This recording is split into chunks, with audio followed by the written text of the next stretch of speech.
Hansel and Gretel is a famous fairy tale that tells the story of these two very clever children who go off into the forest. They're sent there by their mother and get lost in the woods. Unfortunately encounter a cannibalistic witch who wants to transform them into gingerbread cookies. The wonderful thing about, mounting an opera production is that you get to tell stories within the stories and so forth. Hansel and Gretel is a lot of different moving parts, a lot of different scenic elements moving at the same time, very magical and happy, with charming mushrooms that grow and bushes that move and all these kind of things. Also, another element that we have are these giant forest creatures that roam around, and they are larger than life and cute as can be. It's much more technically complicated than many of your typical operas.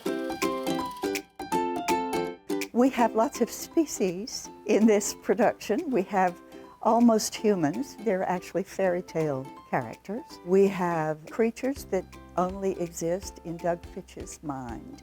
We have fairies. The intent is to make the performer look as beautiful as possible and as comfortable as possible while they are being beautiful. I have our Bible. We call it the Bible. And this has every bit of information you could ever want or need. It has a list of all the pieces. Each character is made of different kinds of foam and different kinds of steel boning and different fabrics and fake furs that upholster the costume. And where is the person inside of here? How does it sit on their body? You would look at this and you wouldn't know that the actor inside is wearing a hiking harness from like REI, and it's been taken with metal workers and steel workers and has extensions, and then a craftsperson had to build this round piece here. The electrics have to go in and plug in the eyes that go on a backpack inside of the metal on the wire. If the idea in Hansel and Gretel is childlike whimsy, you strike as hard as to create a brand new character that doesn't exist in the world, and it becomes the work of the costume shop to figure out how to make that thing happen. Whereas in a simple kitchen table drama, it's clothes that you might find at the Goodwill or the Target. And some of that's in this show too. Once these creatures were constructed, then it looked like they had more to do than just taking care of the children in the middle of the one night. So little by little, they became more instrumental in helping us transform this little parallel universe, almost as if they're the ones who are causing Hansel and Gretel to go through this storytelling mechanism so that they will self-actualize and become better grown-ups. I also think costumes can help you to focus on the singer.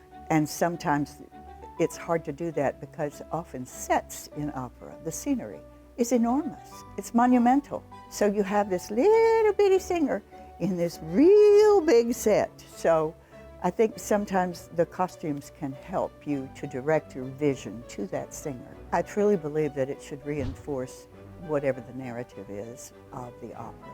I think that it should be in the same spirit that the music is in. We all know that there are themes and melodies and harmonies, and you want the visuals to go along with those things. And it all exists in time and space anyway. Dance, music, opera, theater, all are temporal existences. They are only there for the moment. You can record it all you want. It will never be the same as experiencing it in person. So I think costumes add to that. They help you to go into the music, into the character, and into the story.